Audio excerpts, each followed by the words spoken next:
Some All people right. have been Hi, missing. everyone. My name is Hello. Alex Castillo. How's everyone doing? Hi, how are you? I'm doing And well, I'm thank you. Bonnie, and I'm your host. I'm filling in for Jeff Whelpley in Angular Americas today. We have Alex. I was saying I woke up this morning super excited about this because I haven't seen my old friend Alex in years, and he's doing really cool stuff. So Jeff Whelpley and I were talking in Angular Americas maybe a month ago about Alex and Neurosity and the work that he's doing and how cool it is. So we reached out and invited him to come and show us what you've been up to. This is very exciting. So you're gonna share your slides and you're gonna just kind of give us a little recap of what you've been doing, and then we'll open it up for questions and discussion. Yeah, Sounds absolutely. cool. Sounds great. Let me know if you all can see my screen. Yep. All right. So I come from a background where I know many people, many of you also have shared these experiences where um, mental health, right? It can be um, whether we experience it, mental health issues, or we see family members suffering from all sorts of mental issues, from depression, epilepsy. I do have family members that had suffered from all this. And it was a really constant theme, as I was a kid, that, there was something in the brain, and the brain was always this like mystery. It doesn't matter how much you study the brain. There's always we don't fully know it as humans, right? So at some point, in my career, coding, I developed an interest in being able to study this further and deeper.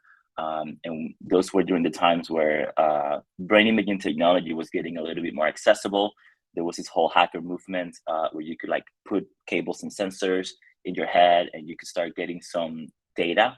Um, but what you could hearing is like, yeah, there's these brain waves, right? There's these brain waves, and I'm sure many of you have heard that. So I started just trying to understand what this all meant. And the basics that you learn out there is that when it comes to brainwaves, you have these different very big categories when it comes to the frequency of the brainwave. So you're going to have all the way from like active thinking to attention to meditation, all the way to dreaming. You will see like different spikes in brainwave to transition from these mental states during your day. For example, right now we all should be around like more of like beta and gamma, which is from the 12 hertz plus all the way to 100 or 120. That's like active thinking. Um, so um, when I learned about that there are like different brainwave categories that you can study, that's when I started hacking. That's when I started using, even like technologies for like Angular and user interfaces to be able to like visualize this data. And visualizing this data was like, okay, let's just see what this really looks like with a human brain. My name is Alex Castillo. I'm a co-founder at Neurosity. I lead software there. I previously worked for companies like Netflix and Grubhub. I'm a Google developer expert, and I'm really passionate about the brain, and I'm really passionate about applications. So today, I'm honored to be talking to you about apps for the brain. And these are apps that are either influenced or completely driven by brain activity and brainwaves. So going back to this topic of brainwaves, right? You need a way to be able to measure this. So we did work and we prototyped for many years to basically take what is now considered kind of like an ancient technology, which is called EEG. It was actually invented in like the early 1920s. And EEG measures the electrical activity from the brain. We ultimately this year released a device called the Crown, which has sensors across 8 different parts of the brain. It basically has a couple of sensors in each major lobe of the brain. So it measures from the prefrontal cortex, from the motor cortex, the parietal lobe, all the way back to the occipital lobe. This is very important because when you have more sensors, you get better resolution, but you also can see how different parts of your brain react to different stimulations, right? So, for example, the visual cortex is all the way in the back. So if you were to do a study where you start seeing how a person responds to seeing different images, whether it's something sad or happy or something that makes them feel good, you will see like a little brainwave.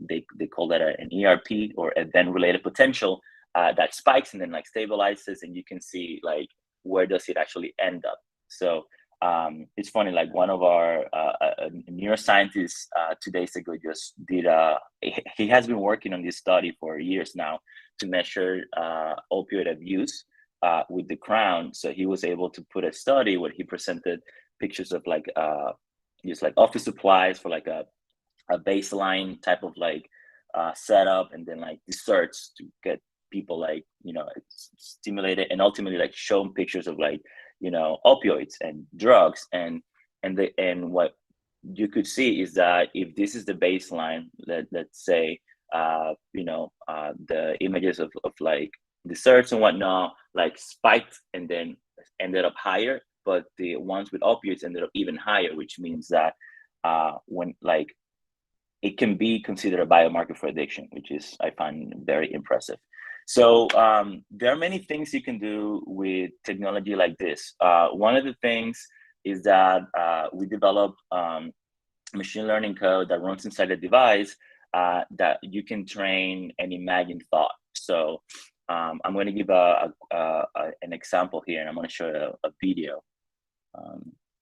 I'm going to click. Let me know if you can see. Let me see. Let me know if you can see my screen. Oh, all right. Yeah, so you can see it.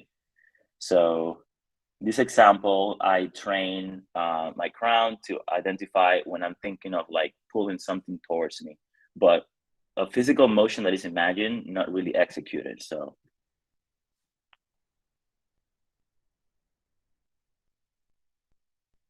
and that right there is a little Bluetooth robot. It's called the Sphero Mini, and it has Bluetooth. I think that's one of the most magical parts, that there's like a tiny robot, but the fact that there's some code running, right, that is able to understand when I'm thinking of pulling something, and that communicates with the robot, and the robot does exactly that function, because code is that magical power that you can make things happen, right? With the power of code. So one of the things that you can do, right, with the crown is that. At the same time, you can also tap on the more like frequency like data, or the more like high level states that you don't control voluntarily, right? Like it's not something that I'm trying to invoke at the moment, but something that is happening in my brain, whether my focus level is going higher or is decreasing, things that is just like part of the way that we work. So in this example here, I'm playing the guitar. There is a digital effects pedal in my computer that is being controlled based on, actually, no, this one was also on the voluntary side. So I'm thinking of activating like my right foot. So the right foot, it uses the same like kinesis kind of like API, where you can think of that, and you would be basically activating that part of the brain that recognizes the pattern that you previously trained. So I'm going to play you the video, and let me know if you can hear the audio or it doesn't come through. You can, if you unshare it, you can share it. You can share the tab with audio. There's a little thing that you click. Well, you could try it, but I think you have to specifically select that. But if you want, you can unshare it and reshare it and select share audio. All right. You have to share the tab instead of sharing your screen. Yeah, it says share a tab instead of sharing a screen. Oh, and that'll give you the option for audio. Yeah, I can see it here. Does your foot move? When you My foot doesn't move. You just think about moving your foot. I think about moving the foot, yes. That's crazy. That's very cool. Sorry. Let's see. Let me try this one more time.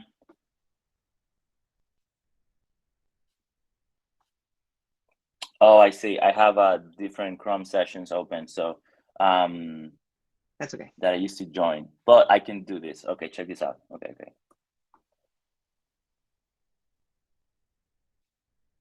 Right. Giving this one more try. All right, here we go.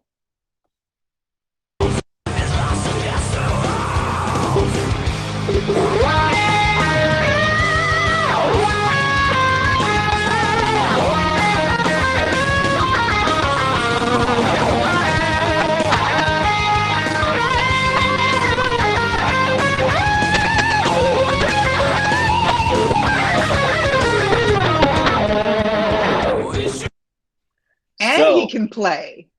the cool part is that the effect that I'm using is called the wah or the wah wah, which is what makes the sound exactly like that. It can be a little subtle, but you could map this to any kind of guitar effect. So guitar players that play live traditionally have used their foot to control the pedal board, and they might have like a whole console on the floor with tons of buttons and pedals like that. So that is something that I always wanted to be able to do. Not have to actually be looking down and really knowing what my foot was doing, but I could just use my brain to control that part, because ultimately that's what I do. If I were to do the real thing and just push them, I'm thinking with my brain that I want to move my foot and I want to move it in a certain way. So that's something that was really interesting. So let me share my screen again with the presentation so I can show you a couple more things.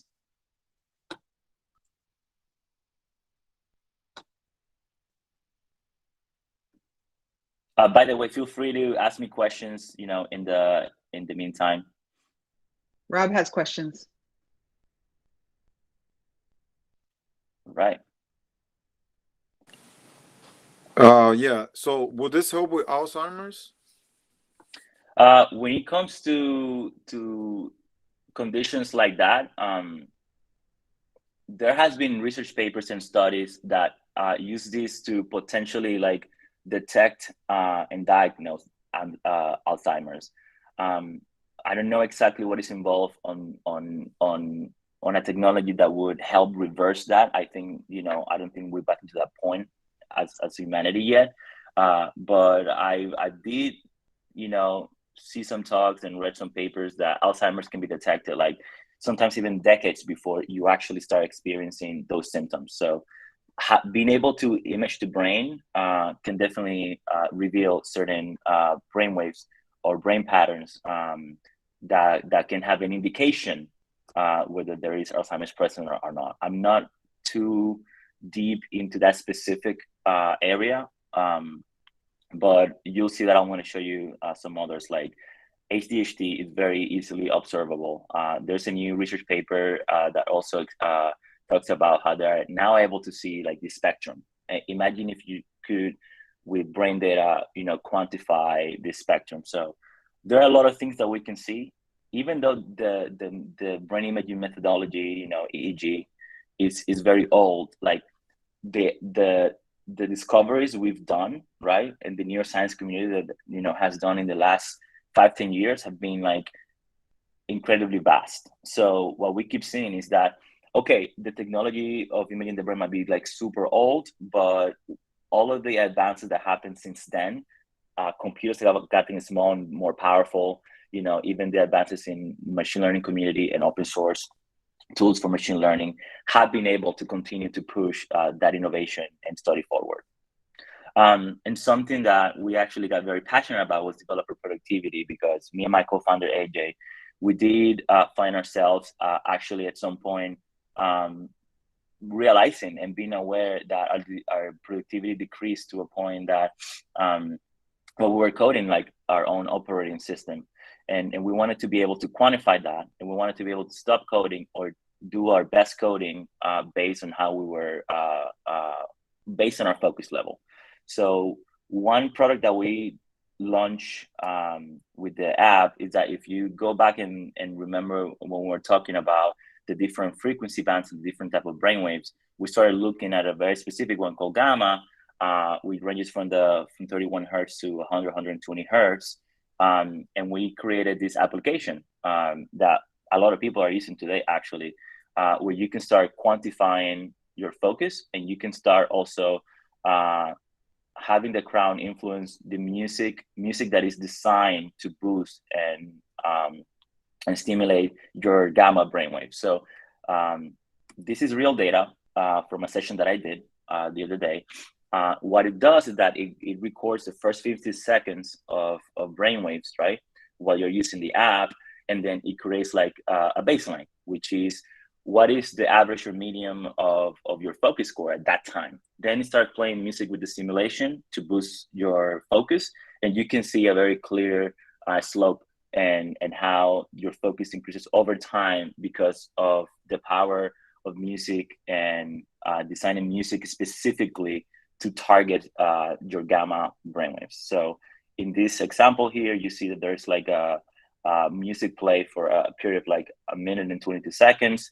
And it took me like 27 seconds to go past a threshold that is considered a significant shift in brain activity for gamma. So that is something that our users are really liking. And that's something that is helping a lot of people. Not only that they might not struggle with focus, right? But they want to quantify it. But if they're struggling with focus, then they have a tool now that they can do kind of like a shift to focus on demand. You can think of it as some sort of like meditation that you don't have to, that you basically let a simulation like audio and music target the specific brainwaves that you need in order to start feeling focused and like get it to work. Any questions about this part? Yes, we have questions. Simon has questions, and then Val also raised his hand. Simon, you want to come up? But the other What's question that, Rob? was that he got a haircut. I noticed that he had a haircut between all these recordings and now. Does the haircut improve, or the lack of a lot of hair improve the connection or the scanning of the brainwaves? Usually, you know, if you have a device, a scanner, or like a device, a brain sensor, that could be a problem. If you can still see my camera, this is the crown. These are the sensors. So we actually have multiple types of sensors. Let me give you an example here. This one here is for like, we call it the medium, and it's for like very, you know, kind of like average thickness hair. You can pop this from here, right? And then you can replace it with a large. I might have a large laying around, but the large electrode, I think I have one here. The prongs of the sensor, they're longer and they're more spaced out for larger, right? Longer hair and thicker hair. So, you know, so we design it in a way that it could work with the most types of hairs. And we tried it with like even some dreads and whatnot. Definitely getting through all hairs in the world is definitely a big challenge, but I think we're making strides when it comes to being able to, for, you know, almost anyone or almost everyone to be able to use it. If that answered your question. That was a good question. Yeah. And good answer. So yeah, if I don't get a haircut for a couple of months, you know, I have a little longer than like in the videos and whatnot, I would switch to the longer hair electro, which just work better for me. So we just have those options there. Okay, we have more questions. Do you have time, or do you want to? Yeah. Okay, Simon. Okay, I actually have 3 questions. The first one is, how noisy is muscular activity? You know, like guitar players are known to pull faces when they shred, so will that interfere with it much? It is, yeah, there is such a thing as movement artifacts in EEG data. That's super common. So yeah, the more you like stand still, the better it works, but that's not realistic for a real world scenario. So what we do is that we embedded a whole operating system on the device. Like it has like a quad core computer. It has a gigabyte of RAM, and we are able to run digital signal processing inside the device. So we are applying all sorts of filters, not only for muscle movement, but like for like even like electrical noise. I think there's still a ways to go to filter more motion artifacts, but that's something that we could add to the operating system and push it over the air. So that's something that we do. We do frequent over the air operating OS updates. So that's always something that we keep in mind. And does mood or mental state affect the sort of baseline readings? The baseline is calculated before every session. So since you just did it, that's data that you can count on. That is, good data. We do have like a rolling window running inside for like a focus score that is longer than averages across time. So we're not really dealing with like stale baselines. Gotcha. And the final question, how did you land on those 8 sensor locations? Yeah, so we actually, when designing this, we like to engineer, or like we like to paint our vision, and then we like to like work backwards from there. So we took a mannequin head. We had done all of our research of the different kind of applications that you can do with EEG, and we started placing sensors. For example, if you want to be able to control a drone with this, which I've done before, there's a video that I did. You want to target the motor cortex. The motor cortex is like right here. So that is where these 2 sensors end up touching. If you want to do something that taps more into the visual cortex, you want to put like just the back. So they target your visual cortex. And then for more like, for other things that are more global, we use the combination of all the sensors. So focus is basically your gamma spread out globally. And one of the things that we really worked really hard to pull off was being able to target 4 lobes of the brain with a single headset, without having to just have like a localized sensor placement that wouldn't give you the full picture of the brain. So the sensor placement was derived from the type of applications we wanted to enable. Thanks for the answers. Excellent. How cool is that? Okay, I don't know who was first, Valentine or Neek, but both of you have questions. Neek, why don't you go ahead, and then Val, you're up next. All right, so I think this is really interesting, because at the company where I work at right now, we make virtual reality for in hospitals, and it's very much still in research phase. So for us, it would be very valuable if we could measure perceived pain in a patient. Do you think that would be possible with a device like this? When you say a perceived thing, do you mean like a specific mind state? Do you mean like pain? He said pain. Oh, pain. Yeah. Okay, yeah. That's not an area that I really know much about. I know, I don't know if there's a biomarker for pain. I know traditionally there's some pain that has been treated with this technology via something called neurofeedback, which is a whole big topic about how once you show your preconscious what the conscious mind is doing or behaving, it's able to like change. So that's a type of therapy that is offered. We actually have a partner that created a whole neurofeedback platform that is for therapists to be able to deliver their neurofeedback sessions to their patients. Don't believe pain is one of them, but other things like anxiety are treated there. So that's something that I might have to get back to you on. Yeah, I mean, when it comes to imaging the mind, like all sorts of things, you can think of, like, I think they're the ones that have been like very tested, like, focus, diagnosing certain conditions. But I think there's so much more to go in. And we actually exposed the whole API. So, people like you, people like us, developers, we can start doing our research and see if we can, extend it and have an application that is like, oh, this app is for pain management. This is why I like to call this talk like neuro apps or apps for the brain, because I ultimately want to change how we interact with apps. I think if we give apps permission to access certain mind states when we consent access, applications could go so much further than just what you can do with your fingers or voice. Yeah. So another question. Somewhere in the presentation you said you had to basically train the system in order to be able to recognize certain patterns, right? Which totally makes sense, but is this training that you do then universal for all people, or does every person using the device have to retrain it specifically for their brain? I was wondering about this too. That's such a good question. Yeah, the training part is only for the kinesis. Basically, I'm thinking of, you know, moving my right arm, and I can map that, you know, intention, that imagined intention to a computer command.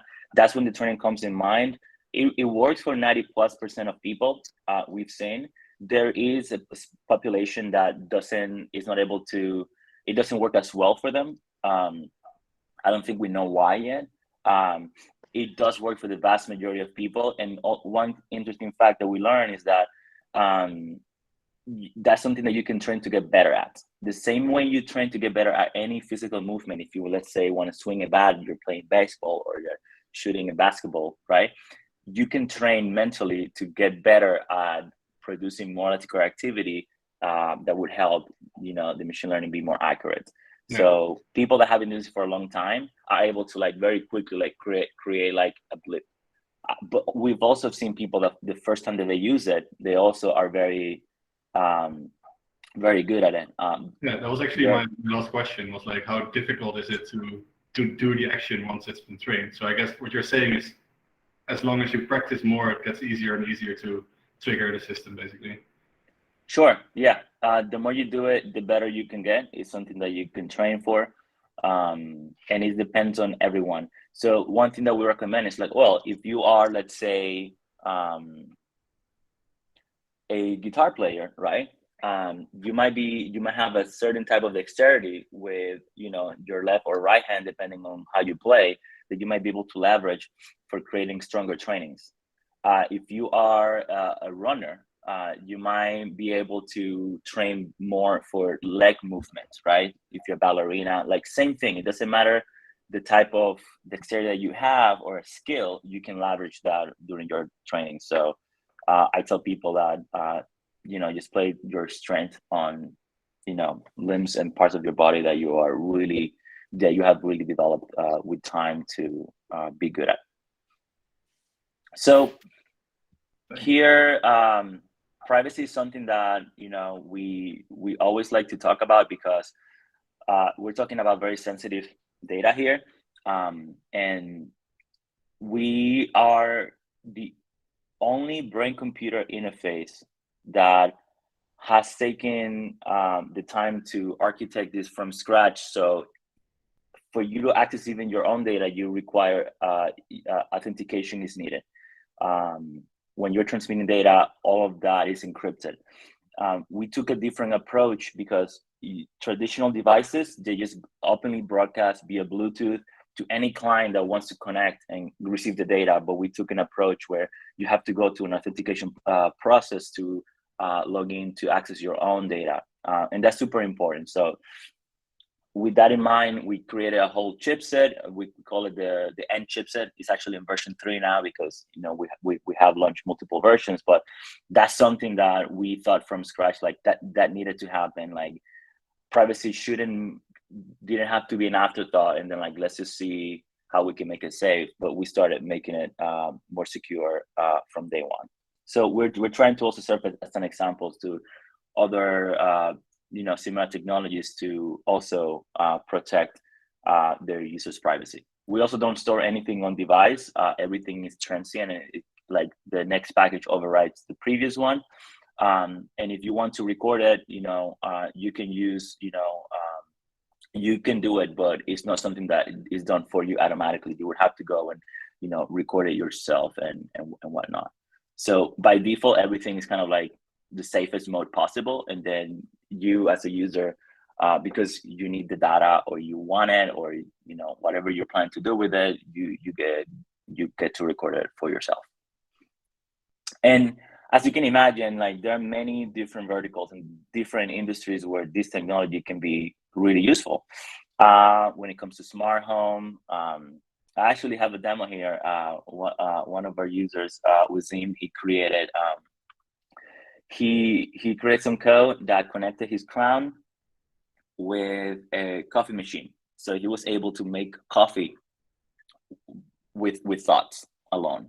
Wasim did that? Yeah. I'll show you the video towards the end, so I don't have to keep on sharing and whatnot. Mental health, we talked about it. There are therapies today using the crown to help patients with all sorts of mental conditions. That is one of the reasons why we started this. So it's amazing seeing how other companies are leveraging this technology to be able to help people, right? Ultimately, that's what we wanted. We wanted to,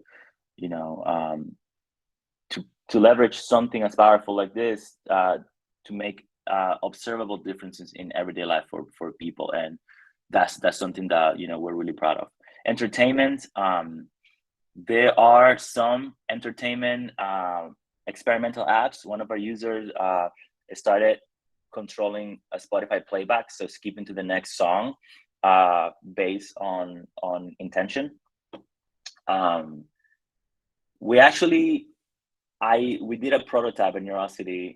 It's actually still a beta application that we integrated with Spotify, not to necessarily skip, but to understand what music you wanted to play next. So it keeps recommending music that would help you increase your focus over time.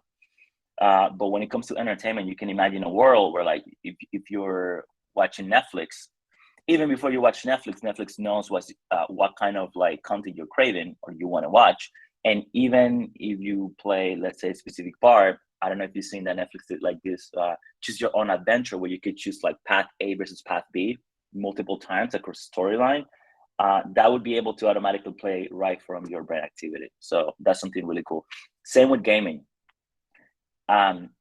If games were to be designed in a way that they understand if you're not engaged, and they could change the whole narrative around that for you, what game, like imagine that kind of game where the experience is tailored to your specific brain. There's no single story that is tailored for the whole population. It's very tailored to you in real time every time you play it. So when it comes to developers, I do envision this kind of Neuro app developer role where this is actually already happening. Like we've seen companies hiring developers that they have an interest of experience building apps that are using brain activity as an input. So to go a little bit into the code, the way we build the API or the SDK was very simple. Let's say you create a const mine and you instantiate a new notion, which is like the name we name our SDK back in the day. You can do mind kinesis. You can pass the label that you train, for example, the right index finger, and you can subscribe to it. It's at the end of the day, it's an observable. So if you were, like developing an Angular app, you can just mind the kinesis right in the index finger directly in your template, without having to do much. So we designed the API first, and then we started building the operating system to be able to serve that API. And I think we actually got something that it's pretty interesting here. Now, if you want to access focus data, for example, you do mind.focus, and that gives you an observable, and the focus object contains like the timestamp, the probability from 0 to a 1. Since everything is probability based, right? Whether you are using kinesis or using focus or a calm API, everything is going to be a range from 0 to a 1. You can establish your own thresholds. We do have thresholds that we share, but if you establish a baseline, you have a really good idea of what that threshold should be for that specific person. In this case, this little piece of code would turn on your notifications after you have reached certain amount of after level of focus, which, if you think about it, it's great because getting back in the zone can take from like up to 25 minutes or more. So if we're able to start treating our productivity as a sacred thing, we should be able to build applications that respect it and understand when you shouldn't be paying for things that are not urgent. So I was really excited to try iOS 15 and see how they had the different focus modes where you can switch from work to personal to sleep. And we can see the Crown as being the first smart device that would choose for you your mode without you having to program it in the future. We have a lot of open source code. Our SDK is open source. We have a lot of projects. We have projects that implement a whole UI as an example for both web and mobile using the SDK. So you can check it out at github.com/Neurosity. We love our developer community. They have done the most amazing things. If you're interested in what you're about to see next or what you've seen, please consider joining our Discord. So you can go to neurosity.co/Discord. A lot of people are having conversations of projects that they're working on, and it's just a lot of fun. But I want to show you what Charlie Gerard did with the Neurosity Crown. Let me go ahead and share this or play the video. I'm going to have to do the same thing I did before, where I have to stop sharing my screen and reshare again. Oh, it looks like you can see it. Can you see it? We can see it. I don't know if we can hear it, but we can see it. All right. The volume might not be the most important thing, so let's just play the video here. So for this, I believe she used kinesis. So she trained to jump, and she was able to a certain extent control the dyno, which is really cool. Then we have, let's see. Oh, I mentioned Wazim, right? Yes. So let me know if you can see this video now. Mm-hmm. Can you see it? Yes. All right. So yeah, no, Wazim is awesome. He has done a lot of really cool projects. This one is one of my favorites. He actually had to write a whole Bluetooth driver for his coffee because his coffee maker, because what coffee maker comes with an open API, right? But he was able to do that. He wrote some code in Node using the same SDK that you've seen. And yeah, and he so did does it. he? Yeah. Did he hook it up to one of the triggers in the API, like right finger or something that was already there, or does he actually think about coffee? He didn't think about coffee because that's an abstract thought that you cannot train to. But he trained one of our labels, whether it was like writing this finger for like pushing the button. He trained something that he would do physically, but he imagined that action to trigger that command. That's so cool. Plus his video editing skills are amazing. Right? Yeah. All right. So lastly, there is this demo that just came out like maybe a month or two ago. Can you see my screen? Yes. This person took it to a whole other level where he actually used the API to actually, I don't know exactly what part of the API he used, if it was based on, it was tongue focus. So he trained his tongue basically focus to trigger a whole sequence of ordering pizza.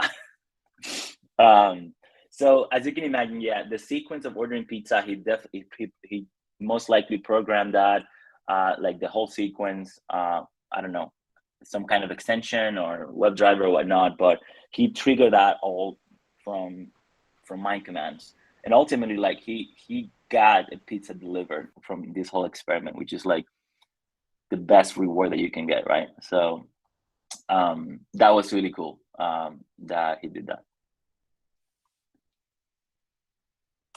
And that is something that you can train with our console.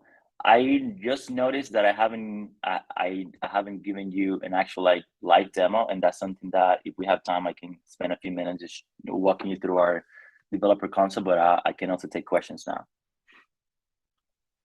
Val had a question, and then who else had a question? I think Rob had a question. Yeah. So can you guys hear me? Yes. Yes.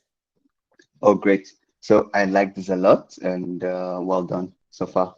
Oh, My thank you. question is around about if this has any negative impact, and especially if people can abuse it. Take it for instance, when you give the example where you're losing focus and then you need to gain focus, and maybe you've used up your body energy and you probably need to rest, and then you pick up the crown and decide to use it. Is there an impact on people negatively? Well, I guess that would depend on the UX design and the UX experience. If you build an application that uses the same data, you can make it so you reward people with the wrong thing. So the way we like to see it is that we like to augment people's experiences. So it's less about trying to not get focused, but just having the awareness of how actually your focus is performing over time. I like to think back to what tools, right, that we have used to historically quantify things. So what would be the world? How would the world be if we didn't have the thermometer, right? Like if we couldn't tell temperature. Like there are different things that just change the game because we could quantify them, right? We know fevers are, I don't know, around 100 to 104. Like we can know those things. If you couldn't know necessarily, deterministically and objectively whether you had a fever or something like that, you might not detect it in time to be able to treat another symptom, right? So I do believe that having the data and having the truth is essential, and that is the responsibility of the application developer designers to create experiences that would bring joy and that would be helpful, and not do the opposite. But I mean, it really depends why you're giving the user as an incentive here. So I would just say it definitely is something that the UX is as important as the actual data that you get from it. Good question, Val. Thank you. Rob had another question. Hi, sorry. Remember you said that you're not into the pain reduction or anything like that, right?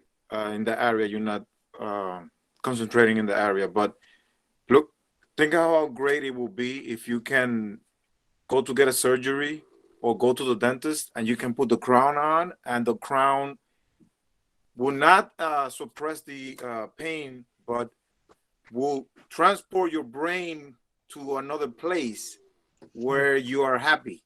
Just like the same way that they use, like music or scenery in the dentist office, right? Maybe something like that, because I think that pain is more like nerve endings, but also can you pain add that as a feature, brain. Alex, in the next sprint? Yeah. I wish. Can you please transport us to the beach? Next Yeah, sprint. like And, you can play some kind of a relaxing, I don't know, video. we're gonna get that on the roadmap for Rob right away. Yeah, but okay. Rob, we're actually what we're really focused on is really in line with what you're saying. So we are developing this whole set of mental shift as a service. The first one we're doing is for focus and productivity, right? But after we can really take to the maximum and see results in seconds, we could start doing the same thing for shifting into other areas, like shifting into a different emotion of joy, right? Right. Because emotions you can detect. Like that research has been done, a while back. You can shift into a relaxed state. That can also be done, and even shifting into a state of drowsiness or sleepiness if you have insomnia. So I think there's this whole world that we haven't even started to tap. We're a very tiny company. So we're trying to solve one problem really, really well, and that's where focus comes into play. But I mean, please, just know that we're gonna get there, and we're gonna get to places that I don't think any of us dreamed before that of what this technology can accomplish. We're on it. Right now you are scanning in the brainwave, so it's mostly is it one direction or is it two-way communication? the device scans influences the audio stimulation, right? So the music to change, and that creates a feedback loop. So, you know, we use audio as a delivery mechanism of what we want to optimize your brainwaves for, in this case, focus. So it is more like, you can see how in the future, like, or like actually very soon, the Crown would create music for you in real time that is specifically designed in real time for you to optimize to a certain mind state. So cool. Okay, I really want to see the demo. So I want to hold the question. Well, I want to let Giant ask his question, and then let's go to the demo. And I know, Alex, you have another meeting. So we're going to roll right into the Friday social after this, so we can go a little bit long. But let's do Giant's question, and then we'll see the demo, and then maybe we'll have a few more minutes after that. And you'll just have to tell us when it's time for you to go, Alex, because I don't think anybody's leaving until you do. Go ahead, Giant.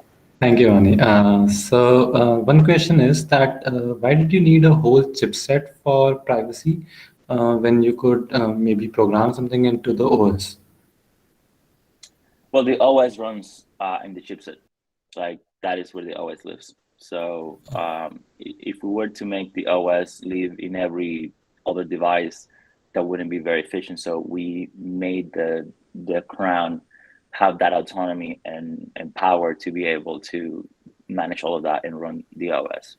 So the OS is like a very core part. It's very important that it lives protected in a place with that, where the device itself can ensure that, you know, the right access is given, so that that you authenticate properly, that it goes through all the encryption. If that answers your question. Yeah, okay, got it. And another thing that I wanted to know is like, what is the difference between what Neurosity is doing and what Neuralink is trying to do?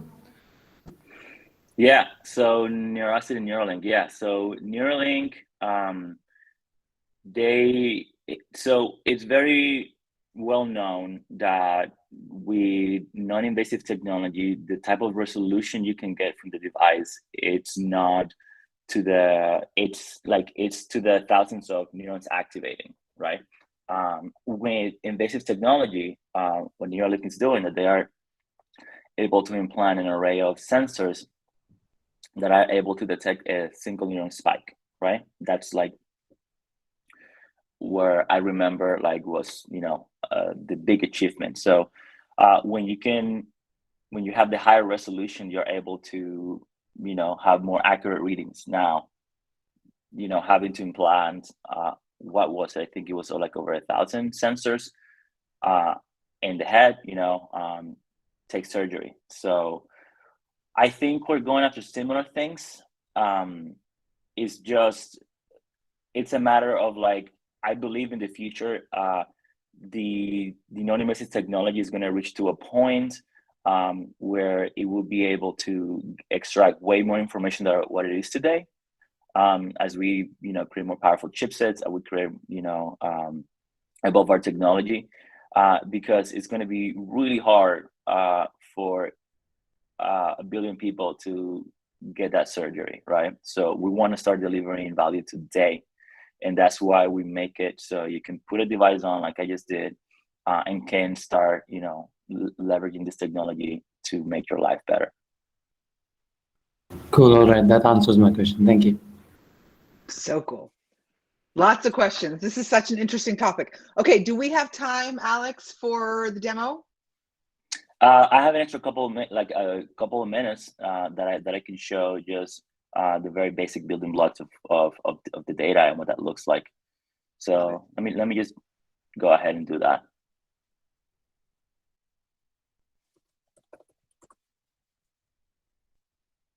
Okay, I'll start sharing my screen now. Can you see it? Not yet.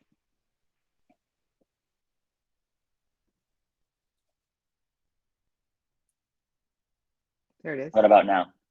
Yes. Yeah, all right. So we call it a developer console. The purpose of this was to be able to visualize all the data that the device has to offer. So you can start seeing my brainwaves in real time here. Wow.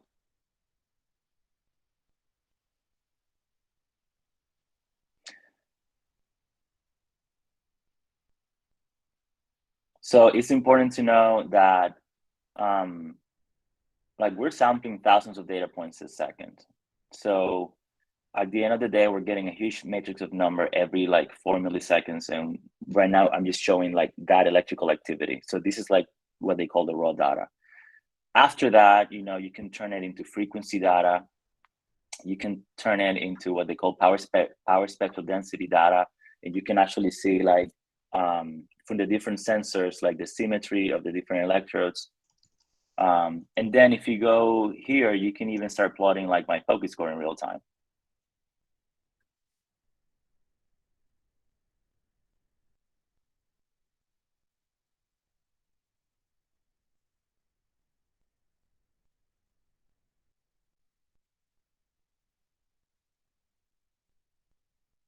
And then for the training part that I was talking about, you can come here, you can add a new training, but in this example, you know, I have different trainings for like lifting, for pushing, for dropping. And then I can, you know, I can visualize those trainings in here as well. Or I can use this code that I show you to like make it interesting into an application. So there's so much more that I want to show. I think we have to probably leave it here, but there are other applications that, you know, the one that integrates with Spotify is right here. You can access it. Yeah, you can also save your snapshots of data if you want, or you can, you know, disable that as well. And yeah, this console is basically a place where developers and researchers have a lot of fun. All right, so I think I can leave it here. And if there are any last questions, I'll love to answer them. You guys have more questions? They're just talking in the chat about how cool this is. I told you guys Alex was cool. This was awesome. Okay, so Alex, I know we're at the top of the hour, and I'm gonna go ahead and turn off the recording, and you're more than welcome to stay and hang out with us for the Friday social. I know Chandra should be here very soon. He would love to see you. Real quick before I turn off the recording, I wanna thank our friends at AG Grid for helping us do so many awesome community events like this for free. And I want to ask everyone to please, you know the drill, come off mute and help me thank our speaker for joining us today. That was awesome, Alex. Thank you. Thanks a million. Mind blowing. Thank you. Thanks, Alex. Thank you. Thanks, Alex. Thanks, Thank Alex. you for having me. Thank you, Alex. All right, thanks for coming. Alex, please come back soon and often and anytime, and just keep us posted on what you're working on, because this is so cool. And okay, thanks everybody. Thank you. Thank you, Bonnie. Thank you, everyone. Bye.